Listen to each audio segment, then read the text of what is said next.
সাম্প্রতিক সময়ে সামাজিক যোগাযোগ মাধ্যমে ভাইরাল হয়েছে অভিনেতা শামীম হাসান সরকার ও অভিনেত্রী তানিয়া বৃষ্টির বিয়ের ছবি। নিজেদের ব্যক্তিগত ফেসবুক অ্যাকাউন্ট থেকে ছবিগুলো শেয়ার করার পর থেকেই শুরু হয় নানা জল্পনা কল্পনা। ভক্ত অনুরাগীদের মনে প্রশ্ন জাগে, তাহলে কি বাস্তবে ঘাড়ছড়া বেঁধেছেন শামীম ও তানিয়া? তাদের ধোঁয়াশাপূর্ণ পোস্টে রহস্য আরও ঘনীভূত হয়, বিশেষ করে তানিয়া বৃষ্টির শেয়ার করা একটি হলুদ শাড়ির ছবি দেখে।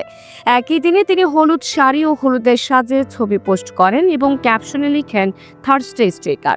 এর ঠিক পরদিনই শুক্রবার বিয়ের সাজে শামীমের সঙ্গে ছবি প্রকাশ করেন তিনি। ফলে দুই পোস্ট একসঙ্গে মিলিয়ে অনেকেই ধরে নেন সত্যিই তারা বিবাহ বন্ধনে আবদ্ধ হয়েছেন। বিয়ের ছবি ছড়িয়ে পড়ার পর থেকেই অভিনন্দনের বন্যায় ভেসেছেন শামীম ও তানিয়া। তাদের অনেক শুভাকাঙ্ক্ষী শুভেচ্ছা বার্তা পাঠাতে থাকেন, তবে একই সঙ্গে কিছু দর্শক সন্দেহ প্রকাশ করেন যে এটি কোনো নাটকের দৃশ্যও হতে পারে।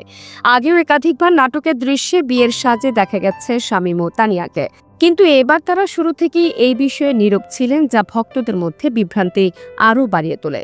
যখন বিষয়টি নিয়ে আলোচনা তুঙ্গে, তখন অবশেষে নিজেই রহস্যের জট খোলেন তানিয়া বৃষ্টি। তিনি স্পষ্ট জানান, এটি বাস্তবের কোনো বিয়ে নয়, বরং তাদের নতুন নাটকের একটি দৃশ্য। একটু রসিকতার ছলেই তানিয়া বলেন, কেউ ঠেলাঠেলি করবে না, এটি একটি পূর্ণদৈর্ঘ্য বাংলা নাটকের দৃশ্য। শামীমও একই সুরে বলেন, অভিনন্দন ও শুভেচ্ছার জন্য সবাইকে ধন্যবাদ। এটি আমাদের নতুন নাটকের শুটিং এর ছবি। চিয়ার্স। প্রসঙ্গত, দীর্ঘদিন ধরে অভিনেত্রী তানিয়া বৃষ্টির সঙ্গে আরশ খানের প্রেমের গুঞ্জন ছিল। তাদের একসঙ্গে বহু নাটকে অভিনয় করতেও দেখা গেছে। তবে হঠাৎই এই জুটি বিচ্ছেদ ঘটায় গুঞ্জন ওঠে। তানিয়া এখন শামীম হাসান সরকারের সঙ্গে সম্পর্ক গড়েছেন। শামীম ও তানিয়া এখন বেশ কয়েকটি নাটক একসঙ্গে কাজ করছেন, যা তাদের প্রেমের গুঞ্জনকে আরও উস্কে দেয়। যদিও তারা কখনো প্রকাশ্যে নিজেদের সম্পর্ক নিয়ে কোনো মন্তব্য করেননি। সামাজিক যোগাযোগ মাধ্যমে তারকাদের ব্যক্তিগত পোস্ট ও ছবি সহজেই ভাইরাল হয়ে যায়।